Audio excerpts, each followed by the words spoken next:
Hello बच्चों, स्वागत है आपका एक बार फिर से आपका उदित फार्मेसी में। हमने टेस्ट लिया था आपका प्रिस्क्रिप्शन एंड हैंडलिंग, जैसे सेकेंड ईयर में आपका कम्युनिटी फार्मेसी हो गया एक हफ्ते लगभग, लेकिन सॉरी फॉर डिले रिजल्ट के लिए। वो इंतजार फाइनली आपका खत्म हो रहा। आज हम लोग डिस्कस करेंगे, देखते हैं कि सबसे पहले किन बच्चों ने सबसे ज्यादा मेहनत किया। मुझे पता है सेकेंड ईयर के बच्चे बहुत ही ज्यादा मेहनती है, पता है, और 100% ये चीज पता होगा कि सारे बच्चे आप लोग मेहनती है और अच्छा मार्क लाए हैं। तो उनमें से भी कुछ बच्चे हैं जो बहुत आप लोग से भी ज्यादा मेहनत किए, जिनको नंबर कुछ अच्छा ही मिला है। तो बने रहिए, देखते हैं कि क्वेश्चन किस तरह से पूछा गया था और उसका आंसर क्या था, और देखते हैं साथ में कि किसने टॉप बाजी मार ली है इस टेस्ट में, और कौन फर्स्ट में आया है, कौन लास्ट में आया है। और जो टोटल के टोटल बार वो तो लाइव में डिस्कस करेंगे ही हम ऐप पे आपके साथ। लेकिन यहाँ पे हम देख लेते हैं कि टॉप में सबसे पहले किंटा किंग का नाम है। तो चलिए देखते हैं क्वेश्चन आखिर किस तरह का पूछा गया था। देखिए, पहला क्वेश्चन पूछा गया आपका, प्रिस्क्रिप्शन क्या होता है, मतलब मेडिकल प्रिस्क्रिप्शन क्या होता है। पहला दिया है कि एक तरह के ये रिटर्न वार्डर होता है जो कि डॉक्टर के द्वारा लिखा रहता है, क्योंकि फार्मासिस्ट के लिए, और वो क्या करे, वो पेशेंट को दवाई दे और डॉक्टर जो ने लिखा है उसी के हिसाब से उसको प्रिस्क्रिप्शन करें और उसको डिस्पेंसिंग करें। तो राइट आंसर क्या होगा इसका बताना। राइट आंसर के बारे में बात करें तो इसका राइट आंसर 1 होगा। मतलब कितना इजी क्वेश्चन पूछा गया, तो प्रिस्क्रिप्शन होता क्या है। चलिए दूसरा देखते हैं। दूसरा क्वेश्चन पूछा गया, who can write and issue prescription order. पूछा गया इसमें कि कौन प्रिस्क्रिप्शन लिख सकता है और उसको इशू कर सकता है, सिर्फ डॉक्टर नहीं। डॉक्टर ले लीजिए, डेंटिस्ट ले लीजिए, वेटनरी ले लीजिए, अदर जो मेडिकल प्रोफेशनल को फुलफिल करता है वो सारे के सारे इसमें लिख सकते थे। तो राइट आंसर क्या होगा आपका। राइट आंसर के बारे में बात करें तो आप लोग कमेंट में बताओ। चलो, बिल्कुल राइट आंसर के बारे में बात करें तो ये हमारे बिल्कुल बी होगा। चलिए नेक्स्ट देखते हैं। नेक्स्ट क्वेश्चन पूछा गया, कंपाउंड प्रिस्क्रिप्शन होता क्या है। प्रिस्क्रिप्शन हमने दो तरह का आप लोगों को पढ़ाया था। पहले पढ़ाया था प्रिस्क्रिप्शन होता क्या। प्रिस्क्रिप्शन एक तरह का वार्डर है, किसके लिए, फार्मासिस्ट के लिए। क्यों है, ताकि दवाई पेशेंट को दे। इसमें दो तरह का पढ़ाया था। एक की पहले ही आपके पास पूरा कंपाउंड होकर आ रहा था, तो उसमें आपको मिक्स करने की जरूरत नहीं पड़ती है। एक होता आपको कि मिक्स करना पड़ता है। देखिए, ऐसा प्रिस्क्रिप्शन जिसमें मिक्सिंग की जरूरत पड़ती है एक या एक से ज्यादा इंग्रेडिएंट, उसको हम लोग कंपाउंड प्रिस्क्रिप्शन कहते हैं। या फिर जो पहले से ही आपको मिक्स होके आता उसको हम लोग कंपाउंड प्रिस्क्रिप्शन कहते हैं। देखो, इसका राइट आंसर पहले बताओ फिर मैं बताता हूँ। इसके बारे में हम लोग बात करें, ऐसा प्रिस्क्रिप्शन जिसमें हमारे पास कंपाउंड, देखो कंपाउंड मतलब हमें कंपाउंडिंग करना पड़ेगा, इसमें एक या एक से ज्यादा हमें इंग्रेडिएंट को ऐड करना पड़ेगा, इसको हमारे पास जरूरत पड़ती है। तो उसी को हम लोग कंपाउंड प्रिस्क्रिप्शन के नाम से जानते हैं। तो राइट आंसर क्या होगा आपका, ये होगा। चलिए नेक्स्ट क्वेश्चन पूछा गया, non compound prescription. Non compound मतलब पहले से ही हमारे पास कंपाउंड होके आएगा, इसका बस क्या करना है, हमें डिस्पेंसिंग कर देना है। तो राइट आंसर बताओ। पहला में पूछ रहा है कि यहाँ पे हमारे पास कंपाउंडिंग करने की जरूरत पड़ेगी। दूसरा कह रहा पहले ही हमारे पास कंपाउंड होके आएगा। तीसरा कह रहा है कि जो हर्बल मेडिसिन के लिए, ये दोनों तो छोड़ ही दो, ये दोनों ऑप्शन है ही नहीं। राइट आंसर बताओ क्या होगा, कमेंट में बताना आप लोग। कमेंट में बारे में बात करें, हम लोग राइट आंसर के बारे में बात करें तो ये हमारे पास राइट आंसर बी होगा। चलिए नेक्स्ट क्वेश्चन देखते हैं। नेक्स्ट क्वेश्चन पूछ रहा है, which of the following the minimum requirement for legal prescription. Legal prescription के लिए मिनिमम रिक्वायरमेंट क्या होना चाहिए।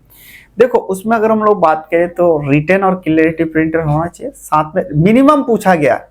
ये सारे तो रिक्वायरमेंट है ही है। इसमें पूछ रहा है कि सिग्नेचर होना चाहिए प्रिस्क्राइबर का, बिल्कुल होना चाहिए। इसमें करेक्ट डेट होना चाहिए, या फिर यहाँ ऑल ऑफ एबव। बिल्कुल इजी क्वेश्चन है। मैंने जब प्रिस्क्रिप्शन आप लोगों को पढ़ाया था इसको अच्छे तरीके से डिफाइन करके पढ़ाया था। बताना क्या चाहिए। अगर हम लोग बात करें तो इसमें सभी कुछ की जरूरत होगी, तो ये रहा आपका राइट आंसर। क्या है, राइट आंसर आपका डी होगा। चलिए नेक्स्ट देखें। नेक्स्ट क्वेश्चन पूछा गया, what does bid stand for prescription. पूछ रहा है अगर बीच में बिड लिखा रहा है तो क्या होगा। हमने आपको बताया था बी मतलब बिड मतलब 2 टाइम लेना है, 2 टाइम्स लेना है। अगर टीड लिखा रहे तो यहाँ पे 3 टाइम्स से लेना है। इसी तरह हमारे पास पूरा का पूरा आता है। ये हम लोग यूज करते हैं कितना बार दवाई लेना है, एब्रीवेशन बताना। डेली 2 बार लेना है, 3 बार लेना है, 4 बार लेना है, बताओ इसमें कमेंट में बता दो। चलिए बिल्कुल, अगर हम लोग राइट आंसर के बारे में बात करें तो इसको बिड मतलब 2 बार लेना, ट्वाइस मतलब दिन में 2 बार लेना। चलिए नेक्स्ट नेक्स्ट क्वेश्चन पूछ रहा है, what is the purpose of label dispensing medication. Medication जब हम लोग देते हैं तो लेबल क्यों जरूरत होता है, ताकि उसको हम लोग अलग कर सके और उसको हम लोग आइडेंटिफिकेशन कर सकते हैं। मेडिकेशन एरर है उसको रोकने के लिए करते हैं, या फिर हम लोग करेक्ट प्रोडक्ट और हैंडल स्टोरेज करने करते हैं, या फिर ऑल ऑफ एबव। देखो जो लेवल करते हैं, किसी भी चीज का लेवल क्यों लगाते हैं? इसलिए लगाते हैं ताकि वो सही तरीके से पहचाना जाए, वो एरर ना हो जाए उसमें। इन सब चीजों के लिए हम लोग इसका यूज करते हैं। इसका राइट आंसर क्या होगा? ABCD। ABCD इसका मतलब कह सकते हैं इसमें राइट आंसर डी होगा। इन सब चीजों की जरूरत पड़ती है। चलिए यहाँ पे पूछा गया which of the following should be included on the main level dispensing medication। पूछ रहा है कि मेन लेवल, हमने मेन लेवल में दो तरह का पढ़ाया था, एक होता मेन लेवल, एक होता ऑक्सिलरी लेवल। मेन लेवल में पूरा का पूरा चीजें रहता है, जैसे नेम ले लीजिए पेशेंट का एड्रेस रहता है, सप्लाई और डेट रहता है, या फिर हमारे पास स्टोरेज कंडीशन रहता है, या फिर ऑल ऑफ एबव। देखो अगर हम लोग बात करें जो मेन लेवल के बारे में बात करें, इन सब चीजों की जरूरत पड़ती है। अगर हम लोग ऑक्सिलरी के बारे में बात करें तो उसको हम लोग स्टोरेज कहाँ पे करेंगे, उन सब चीजों के बारे में लिखा रहता है। राइट आंसर क्या होगा? राइट आंसर के बारे में बात करें तो ये हमारे पास डी होगा। चलिए देखो कितना इजी क्वेश्चन पूछा गया था। चलिए नेक्स्ट क्वेश्चन पूछ रहा है what should be printed on auxiliary level to ensure safe and effective medicine. पूछ रहा है कि क्या प्रिंटेड करना चाहिए एक्सिलरी लेवल में, यानी सहायक लेवल में, ताकि उसे सही और अच्छे तरीके से मेडिकेशन यूज कर सके। उसमें लिख देते हैं कि एक्सटर्नल यूज, फिर नोट टू बी टेकन, या फिर हम लोग पोटेंशियल इंटरेक्शन ऑफ फूड। इन सब चीजों के बारे में बात करें एक्सिलरी में, ये सारी चीज एक्सिलरी में ही लिखा रहता है। राइट आंसर क्या होगा? राइट आंसर आपका डी होगा। चलिए नेक्स्ट क्वेश्चन पूछा what is the first step in prescription handling by a pharmacist. पूछ रहा है कि जब प्रिस्क्रिप्शन को हैंडलिंग करने के लिए फर्स्ट स्टेप क्या होगा।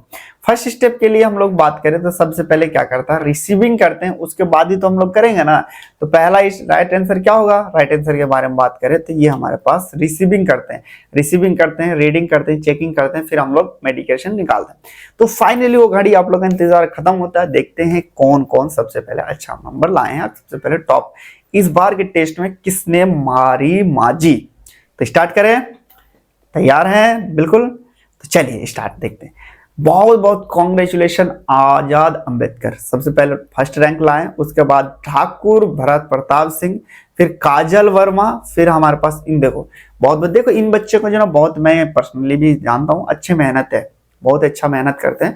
और बहुत ही बच्चों को मैं जानता हूँ सेकेंड ईयर का लगभग जो कह सकते हो कि 80% ऐसे बच्चे हैं जो बहुत ही मेहनत करते हैं। 20% थोड़ा बहुत है लेकिन वो भी मेहनती है। तो उन लोगों को बहुत बहुत कांग्रेचुलेशन। आजाद जी बहुत बहुत कांग्रेचुलेशन आपको। ठाकुर भारत प्रताप बहुत ही कांग्रेचुलेशन। काजल वर्मा कांग्रेचुलेशन। अरशद जी बहुत बहुत कांग्रेचुलेशन आपको। कीर्ति सिंह आपको कांग्रेचुलेशन। प्रभाकर आप लोगों को भी बहुत बहुत कांग्रेचुलेशन दिल से। आपको इसी तरह बढ़ते रहिए। आशा करता हूं कि आप सब कोई एक ना एक दिन आप अच्छे मकाम तक पहुंचे और अच्छा लक्ष्य तक प्राप्त कीजिए। चलिए अब देखते हैं नेक्स्ट क्वेश्चन के बारे में। और भी इनके डिटेल में अगर हम लोग बात करें तो आज हम लोग 7 से 8 बजे हम लोग डिस्कस करेंगे ऐप पे। तो इसका और भी जो टेस्ट रिजल्ट के कौन कौन से नंबर पाए उनको मैं टोटल दिखा दूंगा ऐप पे। चलिए नेक्स्ट देखते हैं। नेक्स्ट क्वेश्चन पूछा गया what is the primary purpose of pharmaceutical pictogram. देखो फार्मास्यूटिकल पिक्टोग्राम हम लोग किस लिए करते थे, उसका यूज साइन अप यूज करके ताकि मेडिकेशन एरर ना हो और सही तरीके से हम लोग उसका यूज कर सके। इंक्रीज कॉस्ट मेडिकेशन करने के लिए नहीं यार जी, हाँ इसके लिए हम लोग यूज करते थे, इसमें मिसअंडरस्टैंडिंग ना हो और सही तरीके से इसका यूज किया जाए। तो राइट आंसर क्या होगा आपका? राइट आंसर के बारे में बात करें तो इसका राइट आंसर बी होगा। चलिए नेक्स्ट क्वेश्चन पूछ रहा है what should B a patient ask about when doctor prescribe medication. पूछ रहा है पेशेंट को क्या पूछना चाहिए जब डॉक्टर मेडिसिन लिखता है। कॉस्ट ऑफ मेडिसिन नहीं पूछना चाहिए, कोई बात नहीं कितने का महंगा। फिर आता पूछता है कि एडवांटेज और किस तरह से इसका रिजल्ट क्या है और एडवांटेज क्या है, ये जरूर पूछना चाहिए। देखो इससे ही तो पता चलेगा कि इसका साइड इफेक्ट क्या है, क्या राइट इफेक्ट है, कितने दिन में सही होगा। राइट आंसर क्या होगा? राइट आंसर के बारे में बात करें तो ये हमारे पास बी होगा। चलिए नेक्स्ट क्वेश्चन पूछा what can cause medication to deteriorated. पूछ रहा है किसके वजह से मेडिकेशन खराब हो सकता है। जैसे कि अगर हम लोग अच्छे तरीके से सनलाइट में रखेंगे, हीट में रखेंगे, इस तरह से में रखेंगे तब होगा। दूसरा पूछ रहा है हम लोग रेफ्रिजरेटर में रखेंगे तब, या फिर हम लोग डार्क प्लेस में रखेंगे तब, या फिर हम लोग स्टोर करेंगे सील कंटेनर। पहला कह रहा है कि ऐसी जगह रखेंगे जहां पे आपको सनलाइट या फिर हीट के रखेंगे उस तरह से हो सकता है, या फिर हम लोग सही तरीके से नहीं रखेंगे उस तरह से हो सकता है।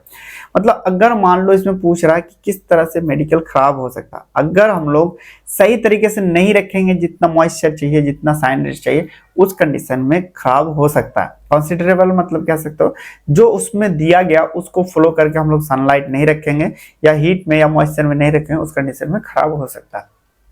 जैसे कि टैबलेट के पट्टा को अगर फ्रीज में डाल दोगे तो क्या होगा, धीरे धीरे वो मॉइस्चर कंटेन करने लगेगा। चलिए नेक्स्ट क्वेश्चन है। नेक्स्ट पूछा what is the goal of good dispensing practice.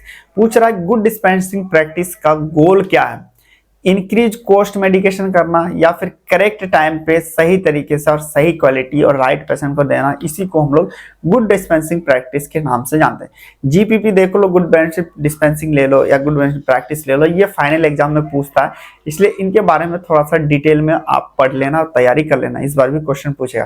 Right answer क्या होगा, बी होगा। चलिए नेक्स्ट देखते हैं। नेक्स्ट क्वेश्चन पूछ रहा है what is the definition of dispensing. पूछ रहा है डेफिनेशन ऑफ डिस्पेंसिंग का क्या है। पहला ऑप्शन दे रहा मैन्युफैक्चर जो दवाई करते हैं उसको हम लोग डिस्पेंसिंग कहते हैं। दूसरा कह रहे हैं एक तरह का प्रोसेस है जिसमें हम प्रिपरेशन करते हैं, पेशेंट को उसके द्वारा जो प्रिस्क्रिप्शन दिया गया उसको हम लोग लिखते हैं। तीसरा कह रहा है कि एडवर्टाइज करते हैं मेडिसिन का। चौथा कह रहा है कि स्टोरिंग करते हैं मेडिकेशन का। राइट आंसर के बारे में बात करें, प्रिस्क्रिप्शन का मतलब होता है एक तरह का प्रोसेस है जिसमें हम लोग जो पेशेंट को प्रिस्क्रिप्शन लिखा गया है उसी को हम लोग दवाई देते हैं, उसी को हम लोग डिस्पेंसिंग के नाम से जानते हैं। चलिए नेक्स्ट क्वेश्चन पूछा what is the common cause of dispensing error. Dispensing error का कॉमन कॉज क्या है। हैंड राइटिंग अच्छे तरीके से क्लियर लिखना, अगर क्लियर लिख रहा है यार तो सही तरीके से वो, इसमें क्या कॉज होगा। दूसरा कह रहा पुअर नॉलेज रिगार्डिंग ड्रग, बिल्कुल इसमें अगर हम बात करें सही तरीके से आपको नॉलेज नहीं हो किस तरह से ट्रीटमेंट करना, किस तरह से यूज करना है, उस कंडीशन में आपको डिस्पेंसिंग एरर हो सकता है। चलिए नेक्स्ट पूछ रहा है what is one strategy to minimise dispensing error. पूछ रहा है कि इनमें से कौन सा एक स्ट्रेटेजी करेंगे जो हम लोग डिस्पेंसिंग एरर को कम कर सकते हैं। इग्नोर पेशेंट प्रिस्क्रिप्शन डिटेल को सही तरीके से पढ़ेंगे नहीं। दूसरा कह रहा है इंश्योर करेंगे और करेक्ट टाइम पे प्रिस्क्रिप्शन करेंगे। तीसरा कह रहा है इंक्रीज डिस्ट्रैक्शन करेंगे या फिर हम लोग रिड्यूस करेंगे नंबर ऑफ मेडिकेशन डिस्पेंसिंग। देखो अगर हम लोग बात करें कम कैसे कर सकते हैं डिस्पेंसिंग एरर को, हम लोग सही तरीके से अच्छे तरीके से प्रिस्क्रिप्शन को देख के हम लोग कम कर सकते हैं। चलिए नेक्स्ट पूछा what should be done if medication reaction आकर। पूछ रहा अगर मेडिकेशन रिएक्शन हो जाए तो उस वक्त कंडीशन में क्या करना चाहिए। इग्नोर कर देना चाहिए रिएक्शन को, नहीं यार कंटिन्यू करना चाहिए मेडिकेशन को, नहीं करना चाहिए। फिर आता है कि सीकिंग मेडिकेशन, तुरंत हमें एडवर्टाइज लेना चाहिए किसके, जहां से हम लोग मेडिकेशन को लेते हैं।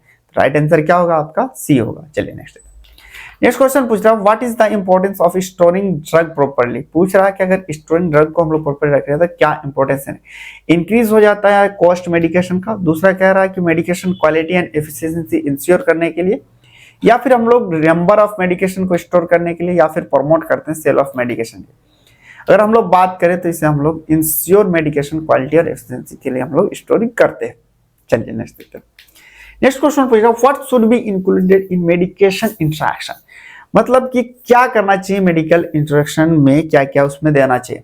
कॉस्ट ऑफ मेडिकेशन बताना चाहिए या फिर हम लोग कंडीशन बताना चाहिए, किस तरह से ट्रीटमेंट करना चाहिए, किस तरह से लेना है, कोई साइड इफेक्ट तो उनके बारे में, स्टोरेज इंस्ट्रक्शन, इन सब चीजों के बारे में हमें करना चाहिए। या फिर ब्रांड नेम उसमें आपको इंस्ट्रक्शन बताना चाहिए। इसमें अगर हम लोग बात कर राइट आंसर तो इसमें किस तरह से कंटेस्ट, किस तरह से ट्रीटमेंट, ये सारी चीज हमें उसमें इंस्ट्रक्शन देना चाहिए जब हम मेडिकेशन लेते हैं। ठीक है, तो आई होप आप लोग बहुत ही अच्छा आप लोगों ने कहा, बहुत ही धन्यवाद, कांग्रेचुलेशन अगेन जितने बच्चों ने अपने कहा।